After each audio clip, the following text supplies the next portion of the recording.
පාළු දූපතක ගෑන් ළමෙක් එක්ක තනි වුණොත් මොන වගේ හැඟීමක් එනේද? බලන්නකෝ දෙන්න එකතු වෙලා කරන වැඩ. දෙන්න ගොඩක් සතුටින් තමයි මේ දූපතේ ඉන්නේ. ඒත් එක පාරටම මේ හැම දෙයක්ම වෙනස් වෙනවා. මේ ගෑන් ළමයා කවුද? මෙයාලා මේ දූපතට ආවේ කොහමද? මේ දූපතේදී මෙයාලට සිද්ධ වෙන්නේ මොකක්ද? දූපතේ හොල්මනක්වත් ඉන්නවද? දෙන්නටම මෙතනින් බේරලා එන්න පුළුවන් වෙයිද? අද අපි බලන්න යන්නේ 2019 වර්ෂයේදී රිලීස් වුණ හොර ඇඩ්වෙන්චර් ගණයට ඈත් ප්‍රේ කියන සිනමාපටයයි. මේ කතාව ආරම්භ වෙන්නේ වසර 10කට කලින් වුණ සිද්ධියක් මතක් කරමින්. මීට අවුරුදු 10කට කලින් කතෝලික දහම සුදේශිකයන්ට ප්‍රචාරය කිරීමට පෝර්චුගීස් තම දියණිය සහ බිරිඳ සමග මැලේසියාවේ දූපතකට යනවා. මුලදී මෙයාලා ගොඩක් සාදරයෙන් මේ දූපතට පිළිගන්නවා. මේ දූපතේ වැසියන් අලුතින් ඉදිකරන ලද පල්ලියට හැමදාම වගේ ආවා. ඒත් මේ ප්‍රදේශයේ තියෙන අනිකුත් ආගමික දිවුරුන්ගේ පූජකයන් තුන් ජාතිකයන් එයාලගේ ආගම ප්‍රචාරය කරන එකට විරුද්ධ වුණා. සාම්ප්‍රදායික වෙස්මුහුණු හැම ප්‍රදේශයකම ව්‍යාප්ත වුණා. ඒ වගේම මේ පල්ලියක් ගිනිගෙන විනාශ වුණා. කතාව එතන ඉඳන් වර්තමාන කාලයට එනවා. මේ ඉන්නේ ටෝබි.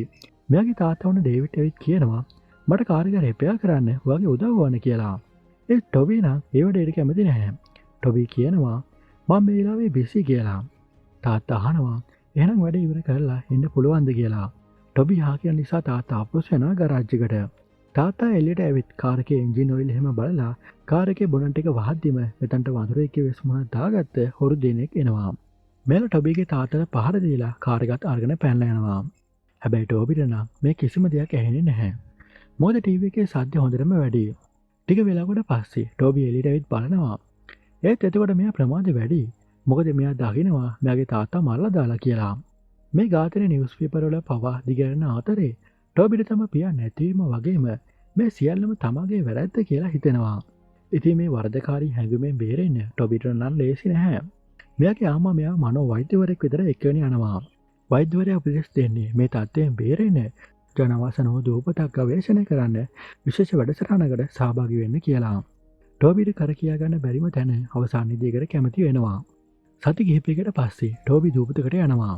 ඒත් මේ මොහොත හොළඟනම් ටොබිට ඔරොත්තු දෙන්නේ නැහැ. මේ නිසා ටොබිට වමනෙත් යනවා.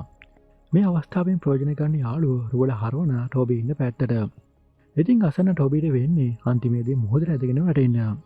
මේ හැම ප්‍රශ්නයක්ම විසඳගෙන ටොබි මෙහෙම ගමන් කරද්දී මේ ටීම් එකේ ඉන්න ලෙක්චර් කේ මෙයාලට පැහැදිලි කරනවා. මැලේසියාවට ජනශූන්‍ය දූපත් 100කට වඩා තියෙනවා. ඔයාලව මං එක් එක් දූපත් වලට ගිහින් දානවා.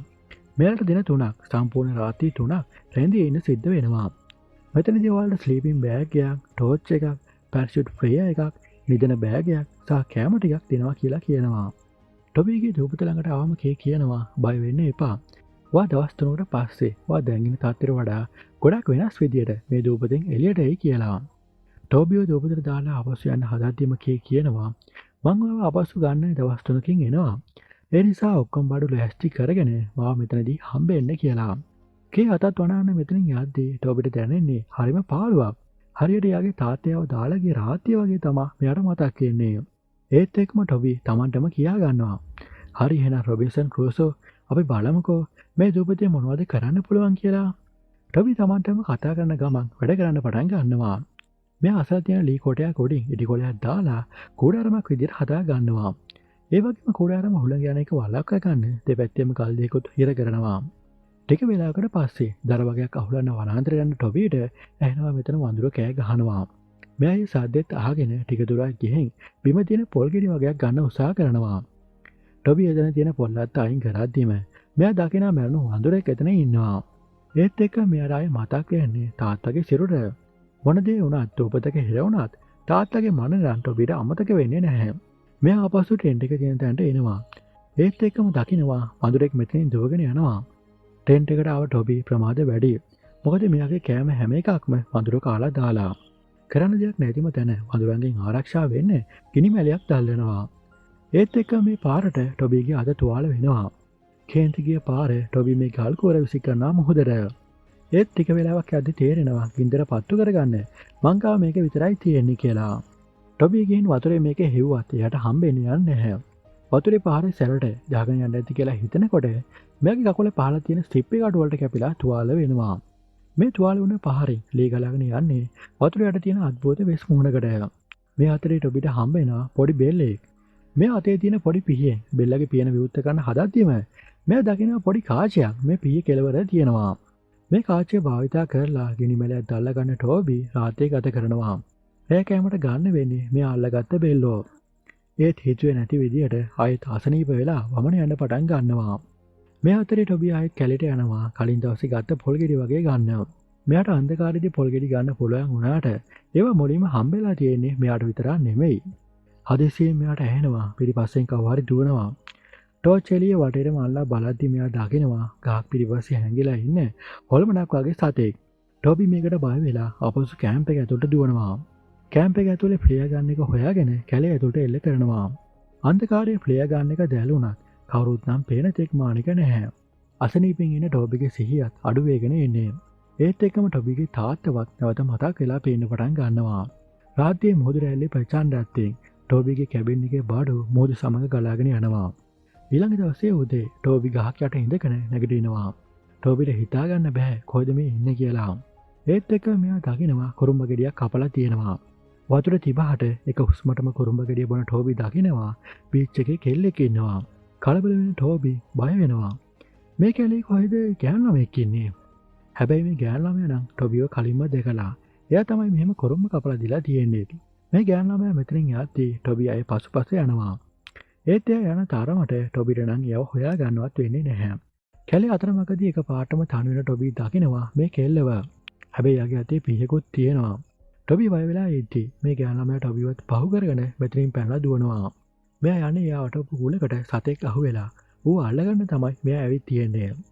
ටොබි මෙයාට හිමිට ළඟ එද්දී මේ ගෑනු ළමයා කියනවා අපිට මෙතන ඉන්න බෑ. අපි යන්න ඕන. මෙතන භයානකයි කියලා. ඒ වගේ මේ ගෑනු ළමයා කියනවා එයාගේ නම මැඩලින් කියලා. ටොබි මැඩලින් පසුපස යද්දී දකිනවා මේ මැඩලින් හදලා තියෙන උගල. ටොබි යන ගමන් මැඩලින්ගෙන් එක දිගට ප්‍රශ්න අහනවා. ටොබි අහනවා ඔයා මෙහෙට ජීවත් වෙන්නේ? මේ ළඟ මොකක් හරි ටවුන් එකක් තියනවද? මට නම් හොඳටම බඩගිනි කියලා. ඒත් මැඩලින් නම් කටවත් හොල්ලන්නේ නැහැ. මැඩලින් එකතු වෙලා අල්ලගත්ත සතාව ගානට පුච්චාද්දී ටොබිට එක දිගටම කතා කරනවා. මං ආවේ ලොස්සා පවුන් කියන මානසික වැඩසටහනකින්. ඔය ඒ ගැන අහලා තියෙනවද කියලා. නමුත් මැඩලින්ගෙන් නම් උත්තරයක් නැහැ. ඒ සතාව ගානට පුච්චාද්දී ටොබිටත් කොටසක් දෙනවා. ටොබි කෑම එක අරගෙන මැඩලින් කන විදියටම කෑම එක රස විඳිනවා. මෙයාලා කෑම ගත්තට පස්සේ මැඩලින් මෙතනින් නැගිටලා යනවා. මැඩලින් යන පසුපස ටොබිත් යන හදද්දිම මැඩලින් එක පාටම හැරිලා පීයෙන් පාර දෙන්න හදනවා. ටොබි බය වෙලා පස්සට පනිනවා. ඒත් ඒ පාර දෙන්නේ ටොබිට නෙමෙයි මෙතන ඉන්න සර්පයෙකුට. මැඩලින් ටොබි දිහා බලලා කියනවා ඔයා ගින්දර ළඟම ඉන්න. මොකද සත්තු ගින්දරට බයයි කියලා. මැඩලින් කියන දේ ඇහුව ටොබි රාත්‍රියේදී ගින්දර දැල්වගෙන තාවකාලික හදපු කුඩාරමක ඉන්නවා. මේ දවසේ රෑ ටොබිට නිින්ද යන අතරේ වඳුරේගේ වෙස්මුණක් දාගත්ත පුද්ගලයෙක් ඇවිත් ටොබිට පාර දෙනවා. කලබල වුණ ටොබි එක පාටම හැරෙනවා. ඒත් ඒක රාත්‍රී හීනයක් විතරයි. ඒත් එක්කම ටොබි දකිනවා රාත්‍රියේ දැල්ලපු ගෙන්නත් නිමිලා ගිහින්. මේ නිසා ආයෙත් ගින්දර දැල්ව ගන්න උත්සාහ කරද්දී මෙයාට අමුතු ශබ්දයක් ඇහෙනවා. ටොබිට හිතෙන්නේ ඒ මැඩලින් කියලා. මෙයා කැලේ ඇතුළට ඇවිදින යද්දී අමුතු සැරසිලි වගේක් එල්ලා තියෙන නූලක් හම්බෙනවා. ඒත් එක්ක මේ සද්දෙට භයානක වෙස්මුණක් දාගත්ත පුද්ගලෙක් ටොබිගේ පිටිපස්සෙන් එනවා. ටොබි අනිත් පැත්ත හැරෙද්දීම මේ සත්‍යය අතුරුදහන් වෙනවා. ඊළඟ දවසේ උදේ ටොබි උදේ නැගිටිනකොට දකිනවා මැඩලින් ඇවිත් උණපට දෙයක කෑම හදනවා. මේ අතරේ අය දකිනවා ටොබිගේ කකුල තුවාල වෙලා කියලා. මැඩලින් කියනවා අපි ඉස්සෙල්ලාම කාලෙමු. ඊට පස්සේ තුවාලට බෙහෙත් දාමු කියලා. මෙයාලා කැලේට යන අතරේ මැඩලින් එයාගේ ජීවිත කතාව ටොබි එක බෙදා ගන්නවා. මැඩලින් කියනවා මම කුඩා කාලේ ඉඳන්ම මේ දුපතේ හිටියේ. මගේ අම්මා නම් මාත් එක්ක ඉන්නවා. ඒත් මගේ තාත්තා නම් නැති වෙලා කියලා. ටොබි කියනවා මගේ තාත්තාත් නැති වුණා කියලා. මෙයාලා කතාවෙන් කතාව ගහක් ගාවට එනවා. මැඩලින් මේ ගහේ ගෙඩියක් කඩාගෙන ටොබිගේ තුවාල වුණ තැනට ඒ ගෙඩිය විශ්ව දානවා. මැඩලින් කියනවා තුවාලේ හොඳ වෙයි. ඒත් ඔයා මේ ගෙඩි කෑවොත් නම් මැරලා වගේ නිින්ද යයි කියලා. මැඩලින් මෙහෙම කියන ගමන් ටොබිගේ තොලේ මේ ගෙඩිය විශ්ව දවරනවා. ටොබිට තේරෙනවා ඇය කිව්වේ ඇත්ත කියලා. මොකද තොල් දෙකත් හිරි වැටිගෙන එන්නේ. මෙයාලා මෙතනින් ඇවිත් මේ වනාන්තරේ හැම තැනම ඇවිදිනවා. මැඩලින් ටොබිට කුඩාරම් හදන හැටි, මාළු වල්ලන හැටි මේ හැම දෙයක්ම කියලා දෙනවා. ඒ විතරක් නෙමෙයි මේ දූපතේ කොහොමද තම ජීවිතය බේරගන්නේ කියලා හැම උපක්‍රමයක්ම ඔහුට කියලා දෙනවා. ටිකෙන් ටික දවස ගත වෙලා රාත්‍රිය උදා වෙද්දී මේ දෙන්නේ නා ගස් පෙනයන් ළඟට. ටොබි කියනවා මට හෙට ගැන දෙයක් කියන්න තියෙනවා කියලා. ඒත් මැඩලින් කියනවා දැන් රෑ වෙලා. ඔයා යන්න. අපි හෙට මේ ගැන කතා කරමු කියලා. ඒත් එක්කම ටොබී දකිනවා මෙතන මිනි ඔලු වගේක් තියෙනවා. ටොබී අහනවා මොකද්ද මේ තැන කියලා. මැඩලින් මතක් කරනවා හෙළ Taman ළඟින්ම තියාගන්න. මට යන්න වෙනවා. ඔයා මෙතනින් ආවොත් මගේ අම්මා ඔයාව මරයි කියලා. මැඩලයින් කියනවා මං හෙට උදේම ආපසු එනවා කියලා. නමුත් ටොබී කියනවා හෙට උදේම මං යනවා. කේනවා මාව ගන්න කියලා. මොකක් මට කියන්නෙත් නැතුව යනවද කියලා මැඩලින් අහනවා. මේකට කියන්ත කිය මැඩලයින් ඔයාට ඕන නම් ඔයා යන්න කියලා මෙතනින් ඇතුළට යනවා. ටොබී මැඩලින්ව නවත්තන්න හැදුවත් මැඩලින් ඇතුළට යනවා. ඊළඟ දවසේ පාන්දරේම කේනවා ටොබීව ගන්නවා. ඒ ටොබී නම් පේනතෙක් මානෙක නැහැ. ටොබී ඔයා කොහෙද? මට අනිත් අයව ගන්න පරක්කු වෙනවා කියලා. මේ අතර වනාන්තරයේ කෙළවරින් හඬක් ඇහෙන නිසා කේ හිතන්නේ ටොබී කියලා. මෑ ටෝච් එකක් දැල්ලගෙන ඒ පැත්තට යනවා. ටික දුරක් යද්දී ගස් අතරින් ශබ්දයක් ඇහිලා අනිත් පැත්ත බලනවා. ඒත් එක්ක මෙයාගේ කකුල එතන තියෙන මුලක හැප්පිලා බිම ඇදගෙන වැටෙනවා. මේ නිසා ටෝච් එකක් නැති වෙලා යනවා. ඒත් එක්කම හදිස්සියෙම ටෝච් එළිය මෙයාගේ මුණට කෙනෙක් එල්ල කරනවා. කේ හිතන්නේ මේ ටොබී කියලා. ටොබී විකාර වැඩ කරන්න එපා. මට අනිත් කට්ටියව ගන්න පරක්කු වෙනවා කියලා. මෙයා ටෝච් එක ගන්න ඉස්සරහට යද්දිම ටෝච් එක ඕෆ් කරලා මෙයා ඉස්සරහට විසි කරනවා. කේ ටෝච් එක ගන්න අත දික් කරද්දී මෙයා දකිනවා දිලිසෙන ඇස් දෙකක් තියෙන සතෙක්ව. ඒත් එක්කම මේ සතා ඇයව කැලේ ඇතුළට දෙන යනවා. මිනිත්තු කිහිපයකට අඳුරේ තියෙන එකම ශබ්දය වෙන්නේ කේගේ කෑ ගැහිම විතරයි.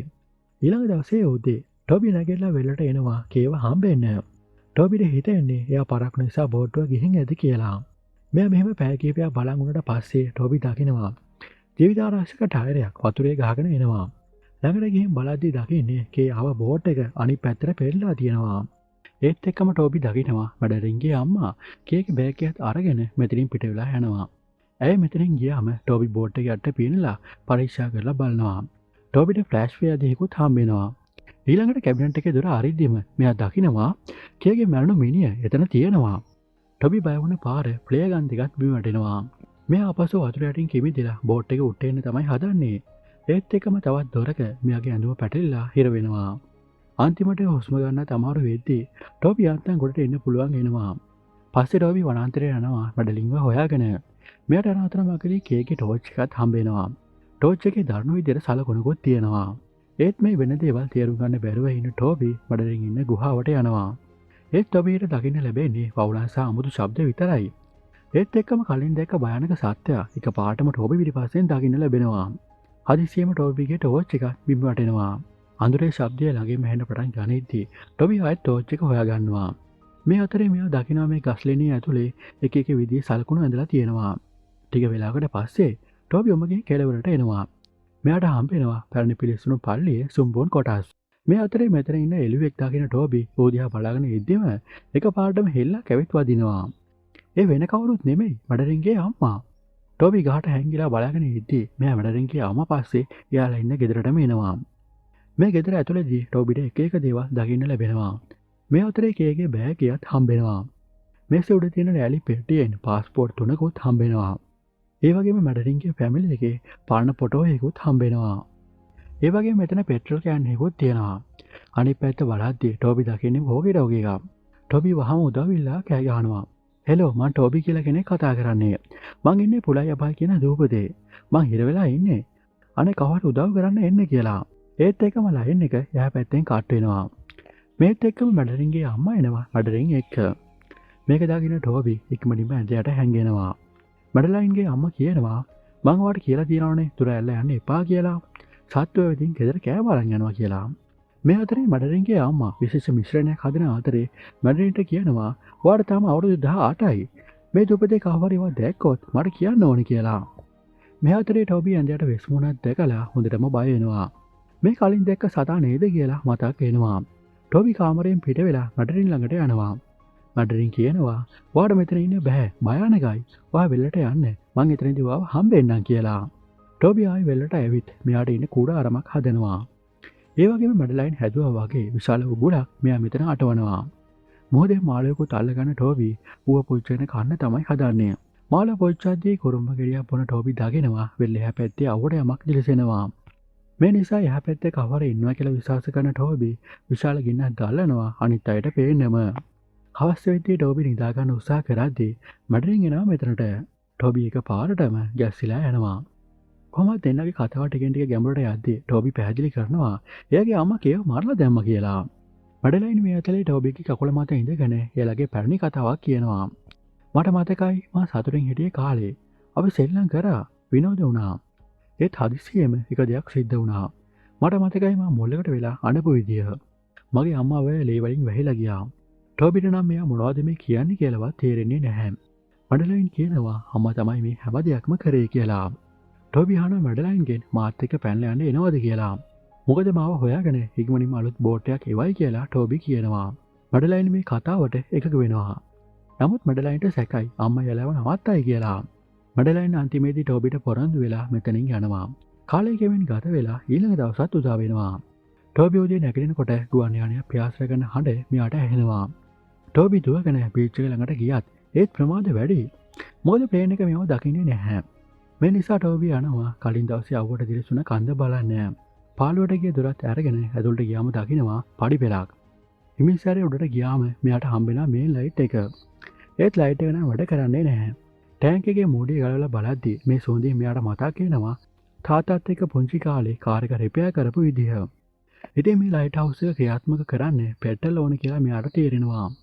මේ නිසා මේ ගැන හිත අපසු වෙලට එනවා.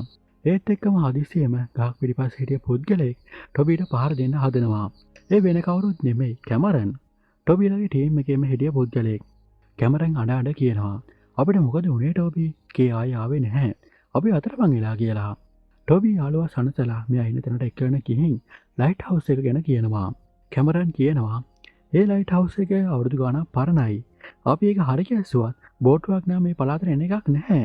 මන්නම් කියන්නේ අපි මං ඉන්න දූපතට. ඒකේ කවුරුත් නැහැ. ටොබි සද්ද නැතුව එයාගේ හෙල්ල උල් කරන ගමන් කියනවා මං එයා නැතුව මේ දූපතෙන් යන්නේ නැහැ කියලා. කැමරන්ට කේන්ති ගිහින් කියනවා උඹ නිකන් අමාරුවේ වටෙන්න හදන්නේ. ඕම් මිනිමරු අපිට උන් එක්ක මෙහෙ ඉන්න බෑ. මතකයිනේ මේක සර්වයි කෝස් එකක්. මුලින්ම අපි ගෙන් පස්සේ උන්ව ගන්න අපි අපසු එමු කියලා. උඹට නම් හොඳටම පිස්සු ටොබි කියලා කියනවා. කේන්ති ගිය ටොබි හෙල්ල කැමරන් දිහාවට එල්ල කරනවා. ටොබිට ඒවත් කන්ට්‍රෝල් කරගන්න බෑ. කැමරන් බයිට නිශ්ශබ්ද වෙද්දී ටොබි කියනවා මට සමා වෙන්න මට යන්න වෙනවා කියලා. ටික වෙලාවකට පස්සේ ටොබි මේ ගෙදරට ඇවිත් වටපිටාව බැලුවත් එයාට මැඩරින් නම් හොයාගන්න හම්බෙන්නේ නැහැ. ඒත් එක්කම හැංගිලා ඉන්න මැඩරින්ගේ අම්මා ඇවිත් ටොබිව අල්ලගෙන බය කරනවා.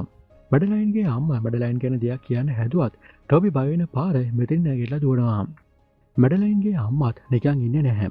ඇයි ටොබි පසුපස දුවගෙන යනවා. මෙයාලා දුවගෙන එන්නේ ටොබි හදලා තියෙන උගුලක් දිහාවට. ඒත් එක්කම එක පාරටම මෙතන උගුල ක්‍රියාත්මක වෙලා විශාල කොටයක් ඇවිදින් මැඩලයින්ගේ අම්මගේ ඇඟ හිල් කරගෙනම යනවා. ගහට හිර වුණ ඇයට වැඩි කාලයක් නැති බව තේරෙනවා. ටොබි ටික ටික ළඟට එනකොට ඇය විස්තර කරනවා. මන් නෙමෙයි මිනිමරුවා. ඇයි මිනිමරුවා. ඇයි තමයි මේ හැම දෙයක්ම කළේ කියලා. ටොබිට මේ ගැන හිතා ගන්නවත් බැරුව ඉද්දී මැඩලින්ගේ අම්මා එයාට පරණ කතාවක් කියනවා. අවුරුදු ගානකට කලින් මේ දුපතේ නපුරු දෙයක් සිද්ධ වුණා. මේ හිටිය මිනිස්සු අපිට අනතුරු ඇඟෙව්වා. ඒත් අපි ඒකකටවත් ඇහුම්කන් දුන්නේ නැහැ. පූජකයා විශ්වාස කළේ දෙවියන් ගැන විතරයි. ඒත් අපි දෙන්න ඒ ගැන විවාද කරන අතරේ මැඩලයින් අපෙන් වෙන් වෙලා ගියා. මේ ප්‍රදේශවාසීන් සතුන් බිලි පූජා දෙන තැනක් එතන. මේ යක්ෂයා ටොබිගේ ඇඟට ඇතුළු වුණා. එතකොට එයා පොඩි ගෑන් ළමෙක්. මේ යක්ෂයා එතන හිටිය හැමෝම මැරුවා මාව ඇරෙන්න කියලා. ටොබිට මේ දේවල් විශ්වාස කරන්න බැරුව වෙද්දී ඇයි විශේෂ ගෙඩි වගේක් ඔහුට දෙනවා. දීලා කියනවා ඒ යක්ෂයා ආලෝකයට අකමැති. වැඩිපුරම ඉන්නේ අන්ධකාරයේ. මේ ගෙඩි වගේ එයාව පාලනය කරන්න පුළුවන්. හැබැයි මේ දූපතෙන් යාට එළියට යන්න දෙන්න එපා කියලා. මැඩලයින්ගේ අම්මා අවසන් හුස්ම පොද හෙලාදී කැමරන් අනිත් කෙළවරේ බලන් ඉන්නවා ටොබි එනකන්. මේ අතරේ කැමරන්ට ඇහෙනවා අමුතු ශබ්දයක් අහස අතරින්. කැමරන් හිතන්නේ ඒ ටොබි කියලා. කැමරන් වනාන්තරයට ඇතුළු වෙද්දී එයා දකින වැටකඩු වගේක් එතන තියෙනවා. ඒ වගේ මේ යක්ෂයාත් මෙතන හැංගිලා ඉන්නවා. කැමරන් දුවන්න ලෑස්ති වුණත් යක්ෂ මැඩලින් ඔහු ඇදගෙන කැලේ ඇතුළටම යනවා. කැමරන්ගේ ශබ්දේ කැලේ ඇතුලේ දෝංකාර දෙද්දී ටොබි එනවා මෙතනට. ඒත් එයාට දකින්න ලැබෙන්නේ කැමරන්ගේ ලේ පැල්ලම් විතරයි. ඒත් එක්කම හදිසියෙම ශබ්දයක් ඇහිලා ටොබි බලද්දි දකින්නේ මේ යක්ෂයා එයා ගාවටම එනවා. ටිකෙන් ටික ලං වෙද්දි දකින්නේ මැඩලින්ගේ පෙනුම. හැබැයි මැඩලින් එන්නේ නිකන් නෙමෙයි. එයාගේ අම්මගේ මනසිරුවත් අරගෙන. මැඩලින් සාමාන්‍ය පෙනුමට හැරිලා තමන්ගේ අම්මට මොකද කළේ කියලා අහනවා. ටොබි කියනවා මං එක කරේ අපි වෙනුවෙන් කියලා. මැඩලින් ටොබිව බදාගෙන වැළඳගෙන සිප ගන්නවා. ඒත් එක්කම එයා ගාව තියෙන පොඩි ගෙඩි ටික බිම වැටෙනවා. ටොබි ඒව ගන්න උත්සාහ කරද්දීම මැඩලින් මේ දේ දැකලා නැවතත් යක්ෂ ආවේශ වෙලා පාර දෙන පටන් ගන්නවා. ටෝබි මේලාවේ පොල්ලකින් ගහලා මැඩලයින්ගේ සිහිය නැති කරලා දානවා. ඒ විතරක් නෙමෙයි ආයෙත් ඇවිද ගන්න බැරි වෙන්නේ අත් දෙකයි කකුල් දෙකයි ගැට ගහලා මේ ගෙඩිය විෂ දානවා කටට. ඊට පස්සේ මැඩලයින්ගේ ගෙදරට ගිහින් පෙට්‍රල් කෑන් එකත් අරගෙන කෙලින්ම යන්නේ ප්‍රතිපාගාරයට. ගිනි පැන්තම් දැල්ල ප්‍රතිපාගාරය ඉස්සරහින්ම තියෙනවා සත්තුන්ව ඈත් කරන්න. ලයිට් හවුස් එක උඩට නැගලා පෙට්‍රල් එකතු කරලා අමාරුවෙන් මේ ලීවරේ කරකවනවා. ඒත් එක්කම හිතුවේ නැති විදියට මේ ලයිට් හවුස් එක ක්‍රියාත්මක වෙලා මුළු පළාතම එළිය වෙන්න පටන් ගන්නවා. මේ අතරේ මැඩලයින් බදලා තියෙන ලණු වලින් නිදහස් වෙන්න උත්සාහ කරනවා. ටෝබි උඩ තට්ටුවේ ඉඳන් දොර දක්නේ බලාගෙන ඉන්නේ ළඟ පාතකින් බෝට්ටුවක් යනකම්. ඒත් පේන තෙක් මානෙක කවුරුත් නැහැ. ටෝබි මෙතනින් පඩිපෙළ බහැලා යද්දී එකපාරටම පඩිපෙළ කැඩිලා ඇදගෙන වැටෙනවා. මේ නිසා ඉතුරුන පෙට්ටල් හැමතැනම විසිරලා යනවා. ටෝබි මේ අතරේ දකිනවා මැඩලයින්ගේ අම්මා දුන්න ගෙඩි වගේ මේ හැමතැනම තියෙනවා. මේ වෙලාවේ මෙතන දොරත් එකපාරටම වැහෙනවා. ලයිට් හවුස් එකේ එළිය වටේම කැරකෙද්දී යක්ෂ ආවිෂ වුණ මැඩරේ සෙවණලේ අතරින් මතුවෙනවා. මෙයා ටෝබිව අල්ලා පැත්තකට විසි කරනවා. ටෝබි මේ අතරේ ළඟ තියෙන ගහෙන් පොඩි ගෙඩිය වගේ කඩාගෙන try කරනවා. ඒත් මැඩරින් එක්කන හැප්පෙන්න ලේසි නැහැ. මේ යක්ෂයා මේ ගෙඩි ටෝබිගේ ඇහැටම වක් කරනවා. මේ නිසා ටෝබිට 100ක් නැහැ හරියට. ආලෝකයට බය යක්ෂයා මෙතනින් යද්දී ටෝබි ළඟ තියෙන සිංකයකින් තමාගේ මුහුණ හොද ගන්නවා. මේ අතරේ ටෝබි දකිනවා එතන කැඩුණු වීදුරුවක් තියෙනවා. මේ වීදුරුවෙන් තමාට උදව්වක් ගන්න පුළුවන් කියලා තේරුණු ටෝබි මැඩලයින් ළඟ වෙද්දීම තුවාල වෙන්නම පහර දෙනවා. මැඩලයින් මේ පහරත් කාගෙනම ටෝබිට පහර දෙනවා දනුවටම. ටෝබි ගෙනි පන්දම ගන්න ඇතුළට ළඟ වෙද්දීම මෙයා දකිනවා මැඩලයින් පොඩි ළමයෙක් වෙලා බිම ඉඳගෙන අඩාගෙන ඉන්නවා. ටෝබි ළමයා ගැන දුක හිතිලා ළඟුණාට මේක තවත් උගුලක් විතරයි. යක්ෂයා නැවත ආවේශ වෙලා ටෝබිගේ ඇඟට පැනලා විනාශ කරන්න හදනවා. ටෝබිට නැවක ශබ්දය ළඟ ළඟම ඇහෙනවා. ඒ නිසා ඉක්මනින්ම මෙතනින් බේරලා යන්න ඕන. ටෝබි විදුරු කෑල්ල ගන්න හදද්දිම මැඩලයින් ඕව නවත්තලා ඔහුගේ මැණික් කටුව ගාවින් අල්ල ගන්නවා. ටෝබි විදුරුව හරවලා ආලෝකේ පරාවර්තනය කරනවා මැඩලයින්ගේ මූණට. ආලෝකයට බය යක්ෂයා මෙතනින් අයින් වෙද්දී එළියේ තියෙන පන්දම අරගෙන බිම තියෙන පෙට්ටල් වලට ගෙන තියනවා. ගින්දර එළිය හැමතැනම විසිරෙද්දී ටෝබි දකිනවා මැඩලයින් ගින්දර ඇතුලේ ඉන්නවා. මැඩලයින්ගේ අහිංසකකමට ටෝබි බලාගෙන හිටියත් උදව් කරන්නේ නැහැ. මොකද මැඩලයින් කියන්නේ යක්ෂයෙක් නිසා. ටෝබි දොරත් වහගෙන මෙතනින් බේරලා වෙලට ඇවිදින යනවා. ටිකක් දුරක් ගියාම දකිනවා බෝට් එක ළඟටම ඇවිත් කියලා. ඒත් වැඩි දුරක් යන්නත් කලින් මැඩලයින් මෙතනට එනවා. කතාව අවසානයේදී අපිට පෙන්නනවා ටෝබි මේ දූපතෙන් බේරලා බෝට් එකේ නැගලා මෙතනින් බේරලා යනවා. බෝට් එකේ ඉන්න පුද්ගලයා කියනවා වය වෙන්න එපා. වා දැන් ආරක්ෂිතයි කියලා. මම ලයිට් හවුස් එකේ එළිය දැකලා මෙතනට ආවේ කියලා කියනවා. ඒත් එක්කම අපිට ටෝබිව පෙන්නනවා. ඒත් ඇත්තටම මෙතන ඉන්නේ ටෝබි නෙමෙයි මැඩලයින්. ඒත් එක්කම කතාව මෙතනින් ඉවර වෙනවා. එහෙනම් ඊළඟ මූවි එකෙන් හම්බෙමු.